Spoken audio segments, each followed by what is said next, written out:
Hello दोस्तों, जय हिंद, जय भारत। हम कल की चर्चा को वापस वहीं से स्टार्ट करते हुए राजपूतों की उत्पत्ति और मेवाड़ के राजपूतों का इतिहास के बारे में शॉर्टकट में चर्चा करेंगे, क्योंकि हमारे एग्ज़ाम क्या है, काफ़ी नज़दीक हैं। इसी बात को मद्देनज़र रखते हुए ना ज़्यादा समय जाया करते हुए स्टार्ट करता हूँ। सबसे पहले राजपूतों की उत्पत्ति। जैसे हमने राजस्थान का इतिहास स्टार्ट किया था, तो स्टार्टिंग में जो हमने बात किया था राजपूताना, तो आप इस प्रश्न का पहले जवाब दें। क्वेश्चन, सर्वप्रथम राजपूताना शब्द का इस्तेमाल किसने किया था? तो किसने किया था, मैं आपको साथ में उत्तर भी बता देता हूँ, जॉर्ज थॉमस। क्लियर? ओके। अभी हम इस चर्चा को आगे बढ़ाते हुए या आज का टॉपिक शुरू करते हुए, राजपूतों की उत्पत्ति की कई थ्योरियां हैं, यानी कि राजपूतों का उत्पत्ति कहाँ से हुई है, इसकी कई थ्योरियां हैं। अब कई इतिहासकार अपने अपने हिसाब से क्या करते हैं, इनको लागू करते हैं। सबसे पहले हम बात करेंगे, ये राजपूत क्या हैं, जो वैदिक आर्य हैं उनकी संतान है। इनको कौन कौन सपोर्ट करते हैं और क्यों करते हैं? तो सबसे पहले आर्यों की संतान, वैदिक आर्य, जो आर्य सभ्यता है उसको वैदिक कालीन सभ्यता भी बोलते हैं, वो चीज़ सेम ही है। तो आर्यों से उत्पत्ति के संबंध में एक तो है हीरा, गौरीशंकर हीराचंद ओझा। गौरीशंकर हीराचंद ओझा, और इन्हीं के साथ है एक वेद, सीवी वेद। ये दोनों क्या है, ये बोलते हैं कि राजपूतों की जो उत्पत्ति है वो किससे हुई है। राजपूतों की उत्पत्ति के बारे में ये बोलते हैं कि आर्यों की संतान है, इनकी जो संस्कृति है, इनका रहन सहन, अस्त्र पूजा, अश्व पूजा, या जो अश्वमेध जो यज्ञ है उसके बारे में जो जानकारी मिलती है, इसी कारण वो क्या जोड़ते हैं, इनको राजपूतों को आर्यों की संतान के बारे में जोड़ते हैं। ऐसा आप याद रख सकते हैं। क्वेश्चन इसी टाइप से पूछा जा सकता है कि राजपूतों को आर्यों की संतान कौन मानते हैं, तो आपको याद होना चाहिए गौरीशंकर ओझा और सीवी वेद। ओके, नेक्स्ट इनकी उत्पत्ति के बारे में है अग्निकुंड से उत्पत्ति। अग्निकुंड वाली जो थ्योरी है वो कौन देता है? अग्निकुंड की उत्पत्ति की थ्योरी इस प्रकार से देखो, अग्निकुंड से दो बार, यानी कि 2 टाइम क्या हुआ है, राजपूतों की उत्पत्ति के बारे में जो कहानियाँ हैं उनके बारे में बताया जाता है। पहली कहानी तो ये है कि सबसे पहले जो माउंट आबू वाला इलाका है, वहाँ पे क्या होता था, जब ऋषि मुनि और गुरु विशिष्ट जब यज्ञ करते थे, तो राक्षस जो लोग होते थे वो क्या करते थे, यज्ञ में बाधा डालते थे। उस बाधा को रोकने के लिए उन्होंने 3 राजपूत, जो राजपूतों के अंदर 3 जो गोत्र हैं, उसमें जैसे परमार, चालुक्य और प्रतिहार, इन तीनों का क्या किया, इस बोलते हैं कि अग्निकुंड से इनका क्या किया है, एक तरह से उत्पत्ति मानते हैं। यानी अग्निकुंड से इन तीनों क्षेत्रियों को निकाला और उन राक्षसों की वध के लिए निकाला। लेकिन ये तीनों क्या है, क्या कर नहीं पाए, राक्षसों का मुकाबला नहीं कर पाए। यानी कि ये तीनों राक्षसों से मुकाबला नहीं कर पाए, तो एक चौथा क्षत्रिय जो जाति है वो निकाली, उसका नाम क्या था, चौहान। और ये जो चंद्रबरदाई है, चंद्रबरदाई आप समझ गए होंगे, चंद्रबरदाई पृथ्वीराज रासो वाले, उन्हीं के द्वारा ये क्या है, थ्योरी दी गई है। समझ गए होंगे। यानी कि उसके बाद भी इन्होंने क्या निकाला, चौहान निकाला, और चौहानों ने क्या किया, उन राक्षसों का क्या किया, अंत किया और नाश किया। इस तरीके से आप समझ सकते हो। अग्निकुंड की थ्योरी आप समझ गए होंगे। अगर आपसे पूछा जाता है किसने इसको सपोर्ट किया, तो किसने किया है, चंद्रबरदाई ने ये थ्योरी दी है।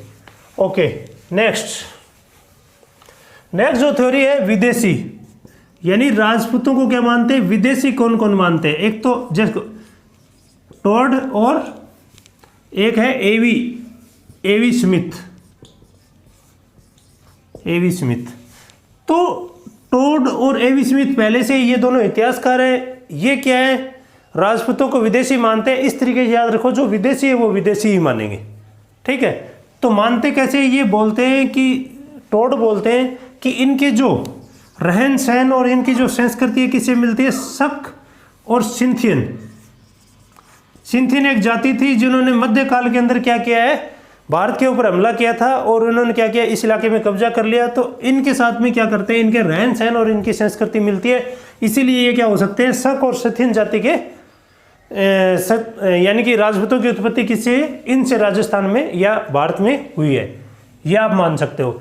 एवी स्मिथ बोलता है कि ये हूण या जो विदेशी जो अटैकर थे उन्हीं से संबंधित मानते हैं, क्योंकि राजपूतों की जो उत्पत्ति का काल है ना, राजस्थान के अंदर राजपूतों की उत्पत्ति हर्षवर्धन की मृत्यु के बाद यानी 7वीं शताब्दी से 12वीं शताब्दी का जो काल है उसको क्या बोला जाता है?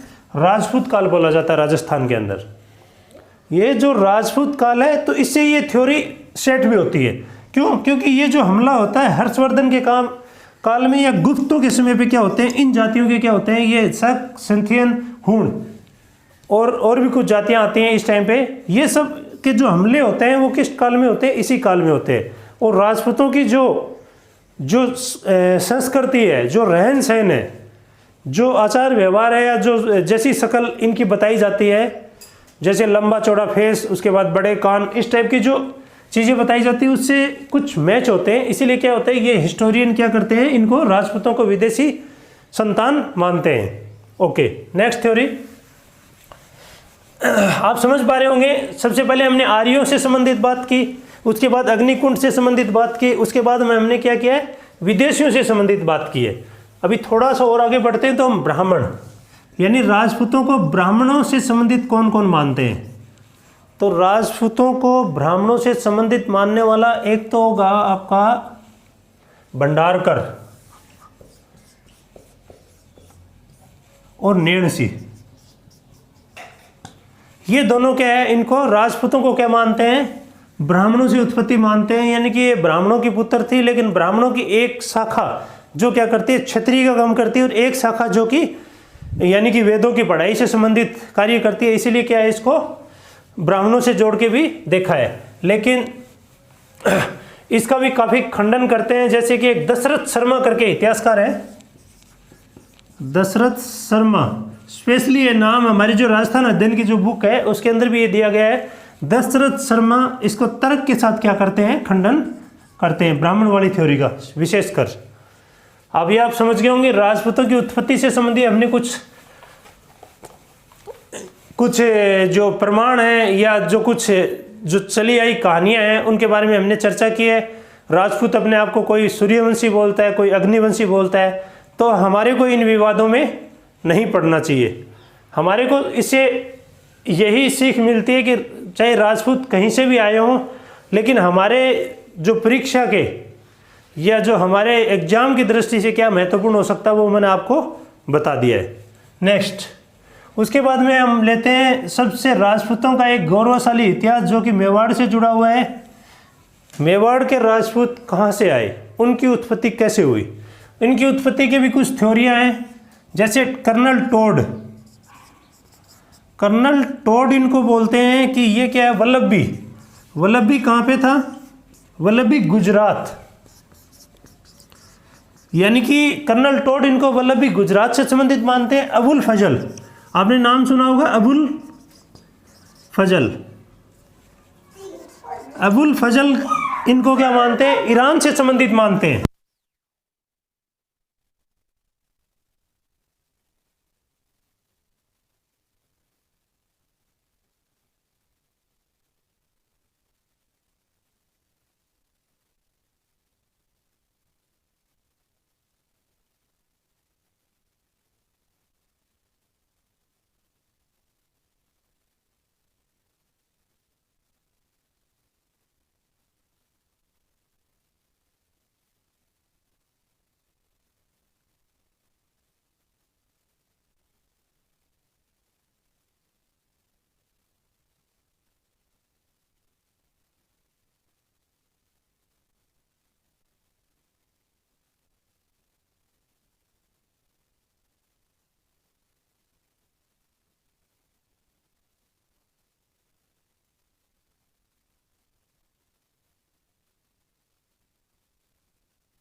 एक इनका जो कुल देवता होता है एकलिंग महादेव, एकलिंग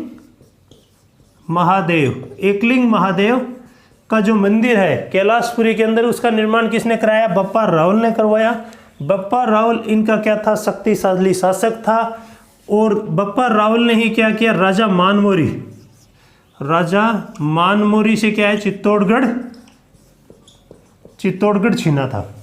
यानी राजा मानमोरी किससे संबंधित है? ये मौर्य शासक है उनसे संबंधित अंतिम शासक माना जाता है। और बप्पा रावल ने इनको हरा के क्या किया? चित्तौड़गढ़ प्राप्त किया। ऐसी भी यानी कि हमारे को इतिहास देखने को मिलता है। उसके बाद में बप्पा रावल से संबंधित अपने को क्या ध्यान में रखना है? ये जो मंदिर बनाया है यही क्या है? जो मेवाड़ के राजपूत है उनके क्या है? कुल देवता भी है। ओके, उसके बाद में बप्पा रावल को एक और टाइटल दिया गया है, यानी उसको चार्ल्स मोर्टेल बोलते हैं। चार्ल्स मोर्टेल कौन है? यह एक फ्रांसीसी सेनापति था जिन्होंने पहली बार मुसलमानों को क्या करा था? खदेड़ा था। उसी तरीके से क्या होता है राजस्थान के परिप्रेक्ष्य में या भारत के परिप्रेक्ष्य में चार्ल्स मोर्टेल किसको बोला जाता है? चार्ल्स मोर्टेल बोला जाता है बप्पा रावल को। और किसने बोला था? CV वेद ने बोला था। क्वेश्चन पूछा जा सकता है, यानी कि थोड़ा सा अगर पेपर डेप्थ से बना तो इस टाइप के प्रश्न क्या हो सकते हैं आपके लिए इंपॉर्टेंट हो सकते हैं। चार्ल्स मोर्टेल किसको बोला जाता है? क्यों बोला जाता है? मुसलमानों को खदेड़ने की वजह से बोला जाता है। CV वेद इसके क्या है? इन्होंने बप्पा रावल ने क्या किया? जो सिंध प्रांत से जो हमला हुआ था उसमें क्या हुआ था? मुसलमानों को कई दूर तक खदेड़ा था। ऐसा इतिहास में देखने को, इसीलिए इनका नाम क्या रखा है इन्होंने? चार्ल्स मोर्टेल भी बोला है। और किसने बोला है? CV वेद ने स्पेशली, ये इसका कथन है। ओके, थोड़ा सा और आगे बढ़ाते हैं। नेक्स्ट शासक इसके बाद में हम लेते हैं, कौन आएगा नेक्स्ट शासक? बप्पा रावल के बाद आ जाएगा आपका इंपॉर्टेंट शासक। अगर बीच में बहुत शासक आते हैं लेकिन इंपॉर्टेंट आता है जेतर सिंह। जेतर सिंह समकालीन है किसका? इसका एक चीज और छूट गया है, काल भोज भी बोलते हैं इसको, काल भोज। और रावल क्या बोलते हैं? एक तरह से इनकी क्या है? उपाधि है, एक तरह से जो बोलते हैं ना टाइटल है। और काल भोज भी इनको क्या? इन्हीं को बोला जाता है। ये आपको क्या होना चाहिए? ध्यान में होना चाहिए, कहीं छोटे एग्जाम में पूछा जा सकता है। जेतर सिंह किसके टाइम के हैं? जो इल्तुतमिश थे, जो क्या बोलते हैं मोहम्मद गौरी के बाद में कौन आए थे? मोहम्मद गौरी के बाद जो घोड़े से गिर के मरते हैं उनका नाम क्या? एक मिनट मैं अभी बता देता हूँ आपको। तो जेतर सिंह जो है वो किसके टाइम के? इल्तुतमिश के, इल्तुतमिश के टाइम के हैं। इल्तुतमिश के साथ इन्होंने लड़ाई भी लड़ी थी, उसको नाम क्या है? बुताला का युद्ध। पूछा जाता है बुताला का युद्ध किसके समय पे? तो किसके समय पे? जेतर सिंह और इल्तुतमिश के मध्य हुआ था। और इसमें कौन जीतता है? जेतर सिंह जीतता है। और इल्तुतमिश का एक नाम था हमीर।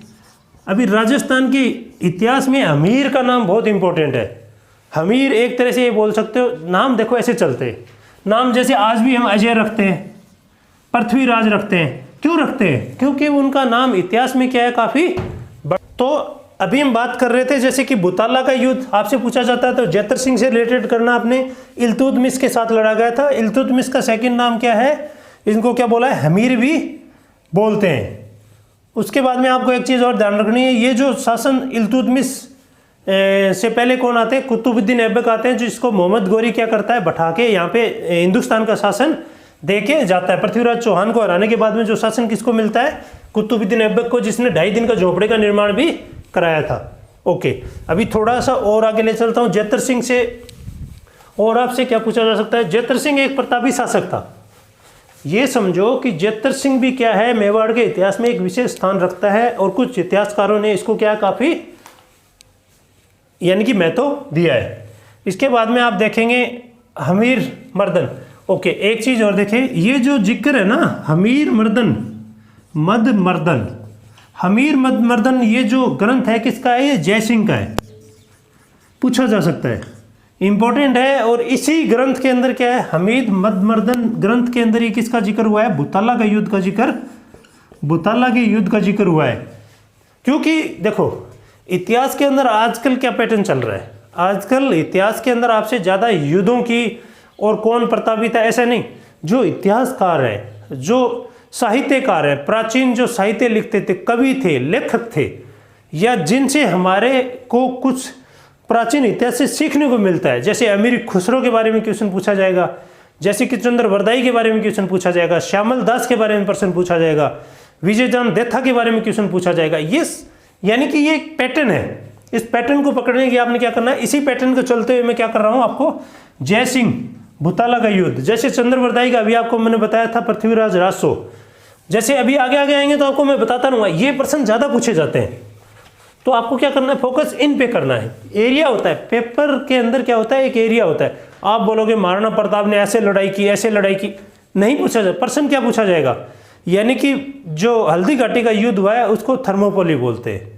या मेवाड़ का मैराथन किसको बोलते हैं, या मेवाड़ का उदारक किसको बोलते हैं, ऐसा। यानी कि उसकी इंपॉर्टेंस, पर्सन की इंपॉर्टेंस आप समझने की कोशिश करें। Okay, next.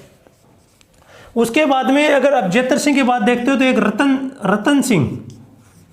रतन सिंह का काफ़ी इंपॉर्टेंट रोल है। रोल कहाँ पे है, ये अलाउद्दीन खिलजी के साथ जो लड़ाई होती है उसके अंदर रानी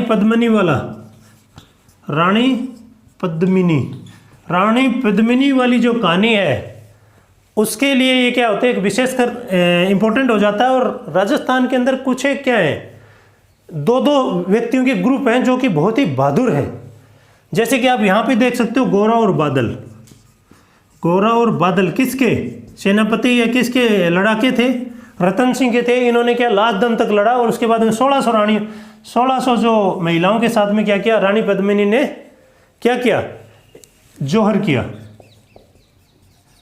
राजपूत जो करते थे वो क्या करते थे, केसरिया करते थे।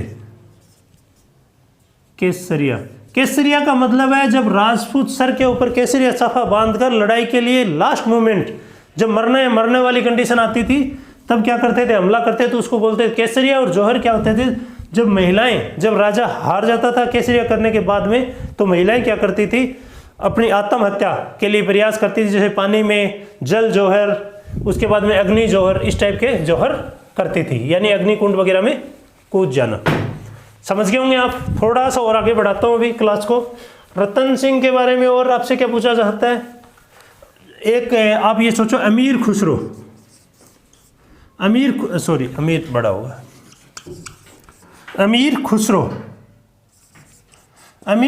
की एक बुक है खजाइन उल फुतुह, यह एक ग्रंथ मान सकते हो, खजाइन उल फुतुह। ये आपको याद रखना पड़ेगा। इसी के अंदर जो रानी पद्मावती वाला या जो पूरी अलाउद्दीन खिलजी के साथ संघर्ष होता है उसके बारे में चर्चा किसमें मिलती है, एक तो इसमें मिलती है। एक बोलते हैं पद्मावत जो अभी पिक्चर भी बनी है, ये पूछा जा सकता है ये किसका है, मलिक मोहम्मद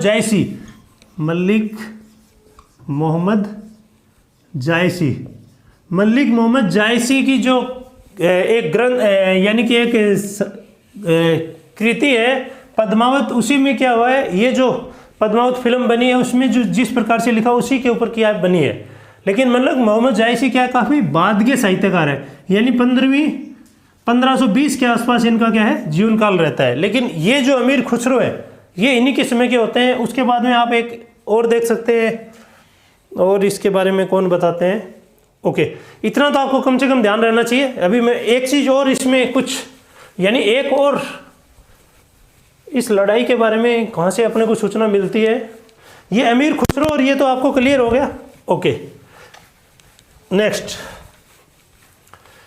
में हम बात करेंगे हमीर। जो रतन सिंह के साथ लड़ाई होती है उसके बाद में मेवाड़ का नाम क्या हो जाता है, खिरजाबाद हो जाता है। चित्तौड़गढ़ का जो है ना शासन है वो खिरीजाबाद या खरीज खां, जो अलाउद्दीन खिलजी के जो बाद क्या बोलते हैं वो शासन देके जाते, किसको जाते हैं, खरीज खां हो जाता है। इसीलिए क्या होता है, इनका नाम भी खिरीजाबाद हो जाता है। ऐसा आपने ध्यान में रखना है। और लगभग 20 साल के आसपास क्या होता है, मेवाड़ का कोई भी शासक हिंदुस्तान का या राजपूतों से नहीं होता है। उसके बाद में नेक्स्ट जो शासक आते हैं वो कौन आते हैं, हमीर बहुत ही इंपॉर्टेंट है। यानी हमीर वापस किसी भी खोए हुए शासन को वापस पाना अपने आप में एक क्या होती है, बहुत ही बड़ी अचीवमेंट होती है। ये समझने वाली बात है। हमीर का जो काल है, हमीर 1326 के आसपास, 1326 से लेके 1346 तक ये रहते हैं। तो ये वापस यानी कि मुसलमानों से वापस लड़के मेवाड़ को क्या करते हैं, अपना अधिकार करते हैं। और मेवाड़ का इसको क्या बोला जाता है, उदारक भी बोला जाता है।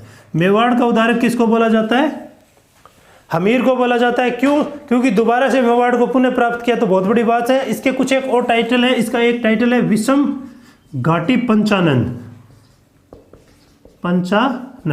विषम घाटी पंचानन यानी कि विकट परिस्थितियों के अंदर दृढ़ रहने वाला व्यक्ति।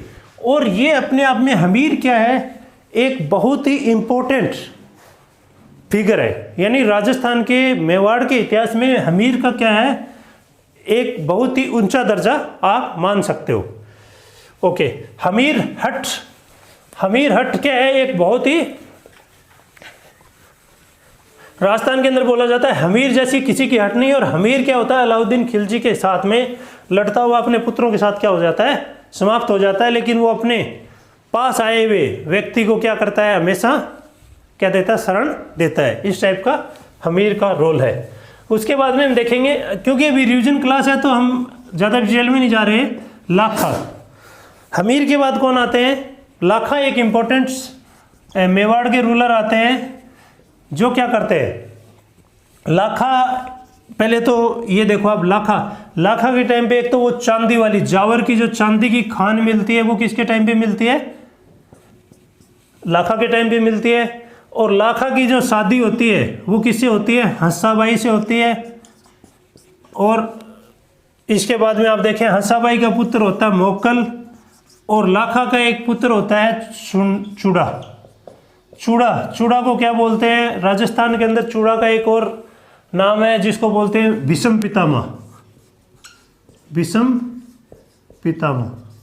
यानी कि मेवाड़ का विषम पितामह या राजस्थान का विषम पितामह किसको कहा जाता है, चूड़ा को कहा जाता है। क्योंकि इन्होंने प्रतिज्ञा ली थी, आजीवन क्या रहे, ये कुंवारे रहे थे।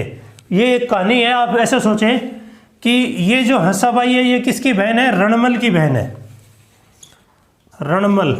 रणमल राठौड़ कौन है, ये रणमल राठौड़, ये मारवाड़ वाला।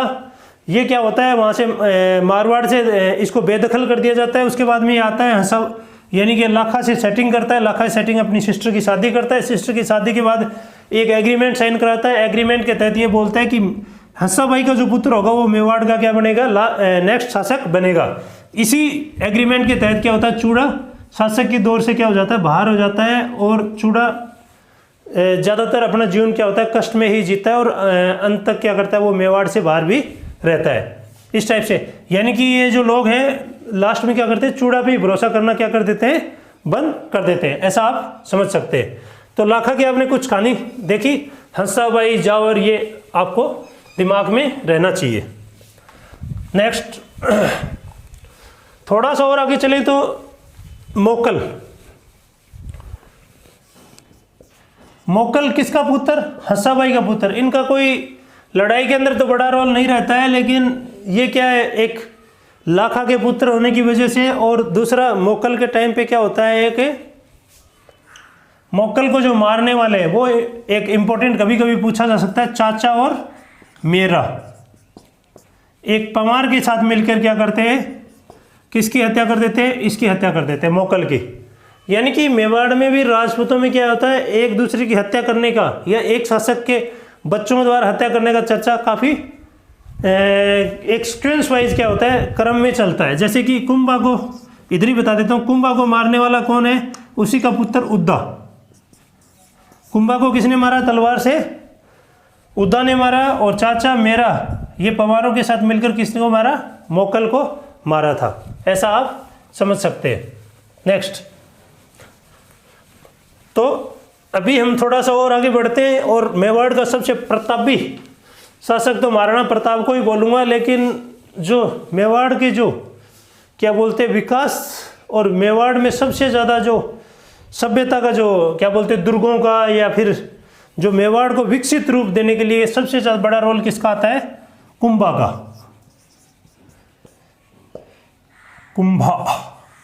कुंभा ये क्या थे, एक राणा कुंभा, ये एक बहुत ही इंपॉर्टेंट रूलर थे। ये मान लो यहाँ से क्वेश्चन पूछा जाता है। यहाँ से क्वेश्चन कैसा पूछा जाता है वो बता देता हूँ आपको।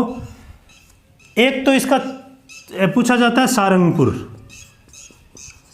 सारंगपुर से पूछा जाता है। सारंगपुर की विजय प्राप्त की इसने, और सारंगपुर की विजय के उपलक्ष्य में क्या बनाया था, कीर्ति स्तंभ बनाया था। ये आपको क्या होना चाहिए, याद होना चाहिए। उसके बाद में एक चंपानेर का समझौता हुआ था, चंपानेर, चंपानेर का जो समझौता हुआ था वो भी किसके खिलाफ हुआ था, कुंभा के खिलाफ हुआ। लेकिन फिर भी कुंभा क्या होता है, उसमें लड़ाई के अंदर दो खिलजी यानी कि मालवा और गुजरात के शासक मिलते हैं।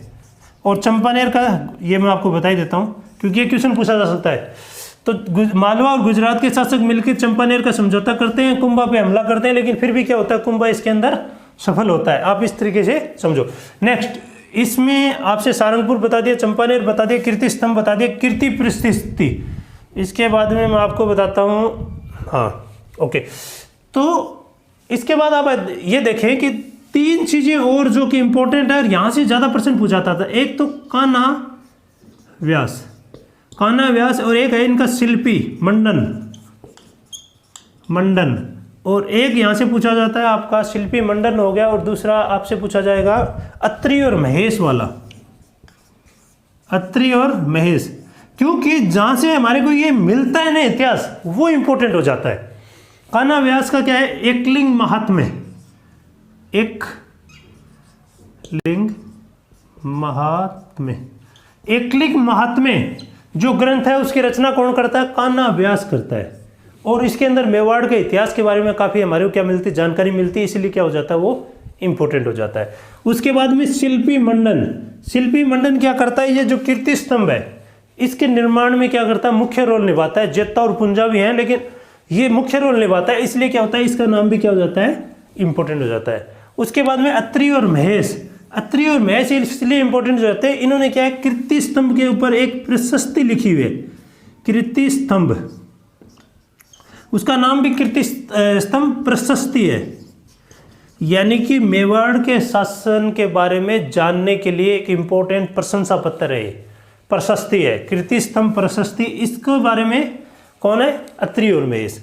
यहाँ से क्वेश्चन मैक्सिमम टाइम पे, यहाँ से क्वेश्चन कुछ में भी पूछा जाता है। तो आपने क्या करना है, क्वेश्चन के अकॉर्डिंग ही अपने आप को तैयार करना है। नेक्स्ट,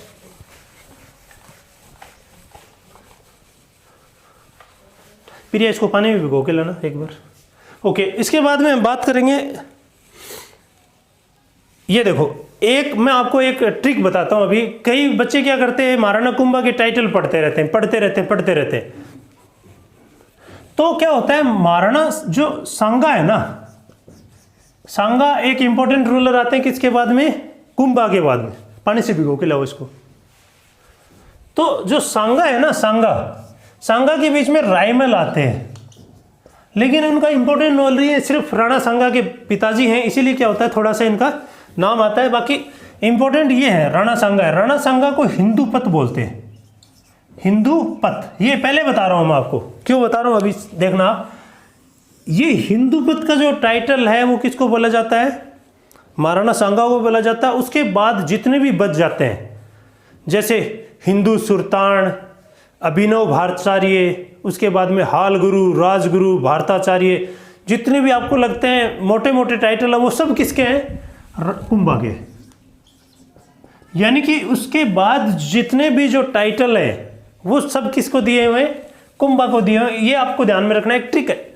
उसको कुंभा को याद मत करो, साइड वालों को सबको याद कर लो, और जो बच जाएंगे वो सबके टाइटल किसके हो जाएंगे। ला फिर इधर दे, अरे दे जल्दी।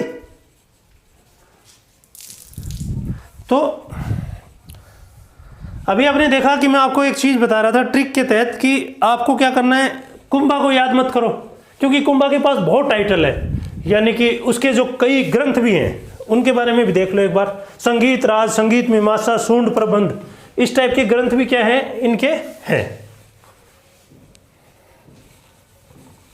ओके, मैं आपको एक बार ये बोर्ड सूखने तक ऐसे ही बता देता हूं। जो महाराणा कुंभा है ना, वो एक इंपॉर्टेंट फिगर है। उनके बहुत सारे टाइटल हैं, लेकिन आप याद उनके टाइटलों को मत करो, दूसरे के टाइटल को याद करो। और जो मान लो दूसरे के टाइटल होंगे वो इसके नहीं होंगे, तो आप इस तरीके से क्या कर सकते हैं, अपनी क्वेश्चन को सेट कर सकते हो। नेक्स्ट, सांगा। अभी सांगा का मैं बोर्ड सूखने तक आपको ऐसे ही बता देता हूँ। सांगा के मेन देखो, एक तो बाड़ी के अंदर उन्होंने युद्ध लड़ा था, एक खानवा के अंदर उन्होंने बड़ा युद्ध लड़ा था, उसके बाद एक खातौली में युद्ध लड़ा था। खातौली और बाड़ी दोनों में क्या होता है, इब्राहिम लोदी के खिलाफ क्या करता है, वो जीतता है। इब्राहिम लोदी, जिसको पानीपत के प्रथम युद्ध में बाबर भी हराता है, वही इब्राहिम लोदी। तो आप ऐसा समझें कि ये अपना जो राणा सांगा है ये बहुत ही प्रतापी शासक था, लेकिन इसके अंदर वो राजपूतों वाली जो है ना, यानी कि एक प्राउड की वजह से, या जो अपने व्यक्तियों के साथ सही से संयोग तो बैठा लेता है, लेकिन क्या करता है वो, यानी कि अपनी क्षमता को क्या करता है, टेक्नोलॉजी के हिसाब से सेट नहीं करता है। जैसे तोपों वगैरह का ज्ञान नहीं होना, जो लड़ाई की नई टेक्निक, जैसे कि तुगलुग जो बाबर यूज करता था, तुलगुना पत्ती, तुलगामा पत्ती, तो उनको यूज ना करने के कारण क्या होता है, वो लड़ाई में हार जाता है। खानवा के युद्ध में 1527 में होता है, मार्च के अंदर, और बाबर से पहले वो थोड़े दिन पहले ही जीतता भी है। एक धौलपुर के अंदर छोटी सी लड़ाई को क्या करता है, जीतता है, लेकिन 1 महीने पहले जीता हुआ युद्ध और विदाउट प्रिपरेशन के नेक्स्ट अटैक में क्या करता है, हार जाता है। तो अभी हम चर्चा करेंगे। इसके बाद में क्या होता है, मेवाड़ का कुछ समय तक क्या होता है, काफ़ी बिखर जाता है। इसके जो पुत्र आते हैं, या बनवीर जैसे दुष्ट जो व्यक्ति या जो चेहरे मेवाड़ में आते हैं, उनकी वजह से क्या होता है, मेवाड़ उदय सिंह के काल में भी क्या होता है, काफ़ी छिन्न भिन्न रहता है। उसके बाद में वापस मेवाड़ की जो ख्याति प्राप्त होती है वो महाराणा प्रताप के टाइम पे होती है। महाराणा प्रताप का जो सबसे बड़ा दुश्मन अकबर, लड़ाई किससे ज़्यादा रहती है, अभी चलो ये बोर्ड हो गया थोड़ा क्लियर, ओके। तो आप ऐसे समझें, सांगा, महाराणा सांगा किसके पुत्र थे, रायमल के थे, और इन्होंने जो लड़ाई लड़ी थी, एक तो खातौली का युद्ध लड़ा था, एक बाड़ी का युद्ध लड़ा था। बाड़ी कहाँ पड़ता है, धौलपुर में पड़ता है। खातौली कहाँ पड़ता है आपका, एक मिनट, एक बयाना में भी इन्होंने एक लड़ाई लड़ी थी बाबर के खिलाफ। यानी ये दोनों लड़ाई तो किसके खिलाफ है, इब्राहिम लोदी के खिलाफ है, और दोनों में जीतता है। और बयाना भरतपुर में किसके खिलाफ जीतता है, बाबर के खिलाफ जीतता है। यानी एक बहुत ही बड़ा योद्धा था, और इसके शरीर में 80 घाव होने के बावजूद भी ये क्या कर रहा था, युद्ध के मैदान में डटा हुआ था। यानी कि एक, और इसकी जो लड़ाई है ना, खानवा का लड़ाई जो आगे वाला है, खानवा की लड़ाई जिसमें इसकी हार होती है, इसमें राजस्थान के मैक्सिमम एकता देखने को मिलती है। राजस्थान के राजपूतों की मैक्सिमम एकता कौन सी लड़ाई में देखने को मिलती है, तो आपको याद रखना है, खानवा की लड़ाई में राजस्थान के राजपूतों की मुख्यतः एकता। और राणा सांगा का जो मरने का कारण है वो पता है आपको, ये बीमार लड़ाई के अंदर घायल होता है। उसके बाद में राजपूत क्या हो जाते, जो उसके साथ में जो सामंत होते हैं वो क्या बोलते हैं कि ये वापस लड़ाई के मैदान में जाएगा और हमारे को भी मरवाएगा, इसलिए क्या करते थे, उसको जहर दे देते हैं। आप इस तरीके से समझ सकते हो। नेक्स्ट, हिंदूपत, याद रखना है, इनका एक टाइटल है इनका, या एक उपाधि है, क्या है, हिंदूपत। उसके बाद में आ जाएंगे उदय सिंह। उदय सिंह की तो वही कहानी याद रखनी है अपने को पूरी की पूरी। क्या, उदय सिंह की कहानी अपने को वो, एक तो चंदन वाली पन्ना धाय राजस्थान के इतिहास में एक इम्पोर्टेंट रोल रखती है। एक ऐसी माँ जिसने अपने बच्चे को बलिदान देकर किसको बचाया, मेवाड़ के शासक उदय सिंह को बचाया था बनवीर के हाथ से। और बाद में बनवीर की हत्या भी कौन करता है, उदय सिंह ही करता है। और उसके बाद में उदय सिंह का जो बेटा होता है उनका नाम क्या है, महाराणा प्रताप। महाराणा प्रताप,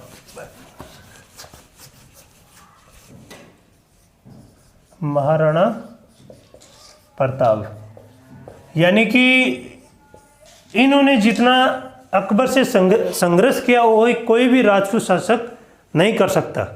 इन्होंने एक बहुत ही विषम परिस्थितियों में क्या किया है, अकबर एक बहुत ही बड़ी ताकत, उस समय पे अकबर एक दिल्ली का शासक, भारत का शासक, उसके खिलाफ जिन्होंने टक्कर लिया उनका नाम क्या है, महाराणा प्रताप। और आगे जैसे जैसे आएगा तो मैं बताऊंगा। इसके महाराणा प्रताप कुछ इलाके में दूसरे नाम भी कुछ बोले जाते हैं।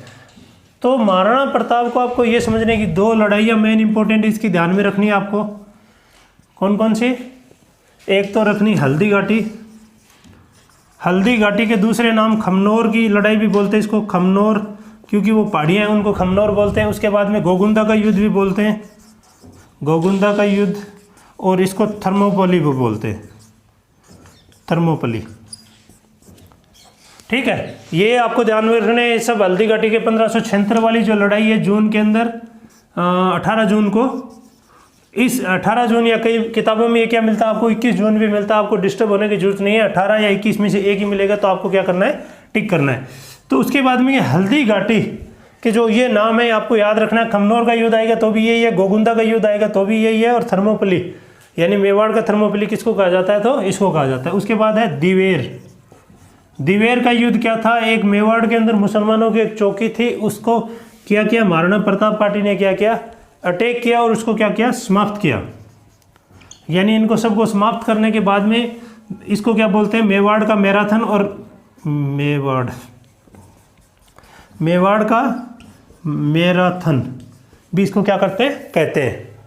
ये आपको ध्यान में रखना है, मेवाड़ का मैराथन और मेवाड़ के थर्मोपली में क्या होता है, कई बच्चे कंफ्यूज हो जाते हैं, वो होने की जरूरत नहीं है। ओके, थोड़ा सा और आगे बढ़ाता हूँ।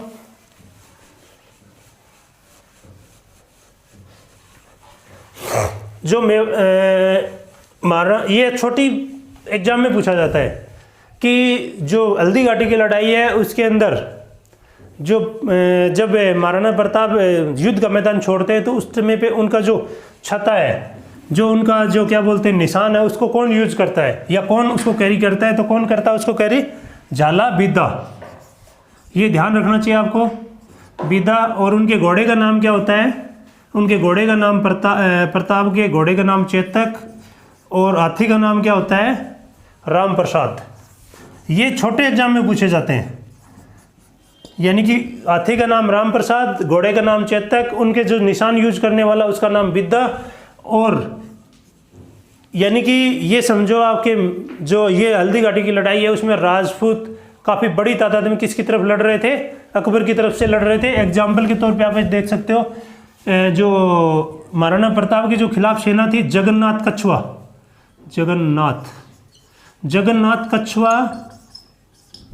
कछवा किसका कमांड कर रहा था, ये मुगल सेना का कमांड कर रहा था। और हकीम खां सूरी या सुर बोलते हैं, सूरी।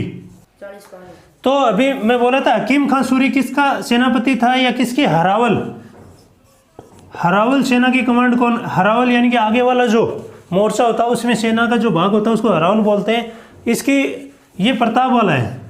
हकीम खां सूरी की जो सेना का हरावल का जो सेनापति वो कौन था, हकीम खां सूरी था। और जो मुगल सेना थी उसमें क्या था, जगन्नाथ कछवा था। इससे आप समझ सकते हैं। और प्रताप के भाई भी किसकी तरफ थे, इसी खेमे में लड़ाई लड़ रहे थे। इस तरीके से आप समझ सकते हो। ओके, नेक्स्ट क्वेश्चन आपसे पूछा जाएगा अगर छोटे एग्जाम होंगे, जैसे राजस्थान पुलिस पटवार में भी कम चांस है इस टाइप के क्वेश्चन पूछे। अगर थोड़ा सा डेप्थ में जाएगा, प्रश्न क्या होता है ज़्यादातर साहित्य का, जहाँ से बुक उनके राइटर, जैसे श्यामल दास की एक बुक है, उसका नाम क्या है,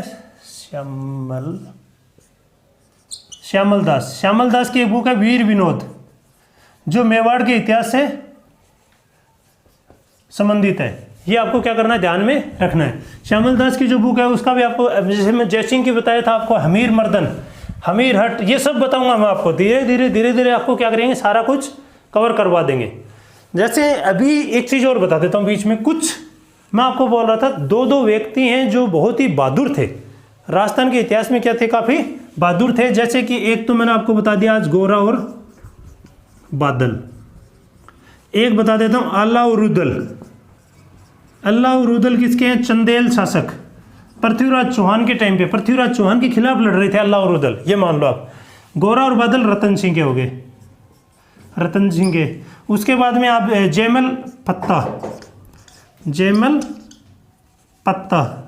पत्ता किसके हैं, उदय सिंह के काल के हैं, या उदय सिंह के जो सेना में लड़ने वाले दो बड़े अटैकर हैं या लड़ाई लड़ने वाले वो है ये। उसके बाद में आप देख सकते हो इसी में जयमल पत्ता, गोरा बादल, और उसके बाद है जेता और पुंजा किसके हैं, रायमल के हैं। तो मैं ये बता रहा था कि दो के गुट हैं जो आपको क्या करना है, याद रखना है। एग्जाम में आपसे पूछे जा सकते हैं। जेता पुंजा किसका, ये रायमल नहीं है, मालदेव। मालदेव जो है ना, गिरी और सुमेल की लड़ाई वाला आएगा, मारवाड़ का इतिहास पढ़ेंगे तो उस टाइम पे आपको पता चलेगा। गौरव और बादल रतन सिंह मेवाड़ से संबंधित, आला और उदल चंदेल ये पृथ्वीराज चौहान वाले समय पे, जयमल और फतेह ये मेवाड़ से संबंधित। इस टाइप आपके क्या होने चाहिए, कट टू कट कुछ बने होने चाहिए। कुछ एक दो और भी हैं इसके अंदर, जैसे कि आला उदल हो गया, उसके बाद आपसे एक रणमल और रत्तीपाल, वो क्या करते हैं, धोखा करते हैं, इसलिए मैं उनको यहाँ पे शामिल नहीं करूँगा, वो दूसरी जगह पे जब उनका टाइम आएगा तब क्या करूँगा बताऊँगा। नेक्स्ट उसके बाद में हम बात करेंगे, अभी उदय सिंह हो गया, प्रताप हो गया, उसके बाद अमर सिंह। अमर सिंह का कोई बड़ा रोल नहीं है। अमर सिंह ने एक संधि की थी जिसमें मुगल मेवाड़ की संधि है, कब 1615 ईस्वी में मुगल और मेवाड़ की जो संधि है। इसके बाद में क्या हो जाते हैं, ये अपने जीवन को क्या कर लेते हैं, जो सक्रिय राजनीति को उससे विरक्त कर लेते हैं। और सामंत जो लोग होते हैं ना, ये अमर सिंह कभी भी मुगलों से संधि करने के पक्ष में नहीं होता है, बट इनके जो सामंत होते हैं उनके प्रेशर में आके क्या करते हैं, वो ये संधि करते हैं और उसके बाद में क्या करते हैं, अपने आप को ये क्या कर लेते हैं, विरक्त करना। ये विरक्त जो वर्ड है ना, विरक्त का अलगाव, अलगाव से संबंधित है, यानी वो अपने आप को क्या कर लेते हैं, अलगाव कर लेते हैं, ऐसा समझे। मैं आपको राजनीतिक में नहीं ले जा रहा हूँ, नहीं तो राजनीतिक में क्या है, इसके ऊपर एक थ्योरी भी है। ओके नेक्स्ट, उसके बाद में इनका जो पुत्र है वो मुगलों की सेवा करता है, करण सिंह, यानी कि उनके दरबार में उन संधि के तहत रहना पड़ता है, लेकिन वैवाहिक संबंध ये क्या करते हैं, नहीं बनाते हैं। उसके बाद में हम बात करेंगे राय सिंह, राज सिंह, राय सिंह नहीं, राय सिंह तो क्या है, बीकानेर का करण है जो वो है। और यहाँ पे मैं किसकी बात कर रहा हूँ, राज सिंह। राज सिंह दो तीन केसों में ज़्यादा वो रहता है। एक तो जो औरंगजेब जो मूर्तियों की तोड़फोड़ करता है मथुरा के अंदर, उन मूर्तियों को लाकर नाथ द्वारा में जो सेटिंग करता है, नाथ द्वारा वाला जो मैटर है उसमें इनका नाम आता है। उसके बाद में एक आता है चारुमती वाले, चारुमती विवाद के अंदर इनका जिक्र आता है। उसके बाद में एक आता है राज प्रशस्ति, राज प्रशस्ति में भी इनका क्या होता है, रोल है। राज प्रशस्ति किसका है, रणछोड़ भट्ट का है। यानी कि मैं रणछोड़ भट्ट आपको इस तरीके से लेके चल रहा हूं कि जल्दी से जल्दी आपका रिवीजन हो जाए। देखो अभी अमर सिंह के बाद इंपॉर्टेंट फिगर करण सिंह छोड़ो, सीधा राज सिंह पे आओ। राज सिंह क्या है, औरंगजेब से शुरू में इसकी अच्छी बनती है, लेकिन बाद में क्या होती है, धीरे धीरे जब चारुमती वाला विवाद आता है और उसके बाद में जो नाथ द्वारा वाला क्या होता है, औरंगजेब जो मूर्तियां तोड़ने लग जाता है, तो क्या होती है, उसकी सेटिंग क्या हो जाती है, पूरी खराब हो जाती है। और उसके बाद में एक इंपॉर्टेंट काम करता है वो राज प्रशस्ति। ये क्या है, जो राजसमंद झील है, राजसमंद झील के किनारे पे 25 काले पत्थर की जो 25 चौकी, 9 चौकी पाल के ऊपर 25 जो शिलालेख, 25 काले पत्थर के शिलालेख हैं, उनके ऊपर क्या हो, बहुत ये नहीं कि संसार का सबसे बड़ा शिलालेख है। और इसके अंदर क्या होता है, मेवाड़ का इतिहास बप्पा रावल से लेके और राज सिंह तक का पूरा इतिहास क्या इस पे लिखा हुआ है। इस तरीके से आप, यानी मेवाड़ के संपूर्ण इतिहास के बारे में जानकारी कहाँ से मिल सकती है, रणछोड़ भट्ट के द्वारा लिखित गई राज प्रशस्ति। कहाँ पे, राजसमंद में। राजसमंद झील किसने बनाई थी, गोमती नदी का पानी रोक के राज सिंह ने बनाई थी अकाल के अंदर, ये आपको ध्यान में रखना है। उसके बाद में चारुमती वाला विवाद क्या, चारुमती एक किशनगढ़ की राजकुमारी थी, उसका विवाह किससे डिसाइड हुआ था, औरंगजेब से हुआ था। औरंगजेब से शादी ना करके उसकी शादी किससे होती है, राज सिंह से होती है। इसी मैटर में क्या होता है, औरंगजेब उसके खिलाफ हो जाता है और औरंगजेब और उसके बीच में क्या होता है, फिर लास्ट तक संघर्ष चलता रहता है। ऐसा आप क्या कर सकते हो, समझ सकते हो। नाथ द्वारा वाला आप समझ गए होंगे। ओके, तो दोस्तों आज हमने जो चर्चा की है वो मेवाड़ का इतिहास लगभग एक हफ्ते में पूरा होता है, लेकिन मैंने इस मेवाड़ के पूरे इतिहास को क्या किया है, सबसे छोटा सा छोटा करके 40 या 45 मिनट में क्या कर दिया, पूरा कर दिया है। और उसमें तो मैंने राजपूतों की उत्पत्ति भी साथ में ऐड किया है। यानी कि 90% पूछे जाने की यहाँ से चांस है, 10% पर्सन और भी डेप्थ में जाके या और ऊपर ज़्यादा, यानी इजी पर्सन कई क्या होते हैं हमारे उससे बाहर हो जाते हैं। जैसे कि हमने किसी भी लड़ाई का डेट याद नहीं किया है।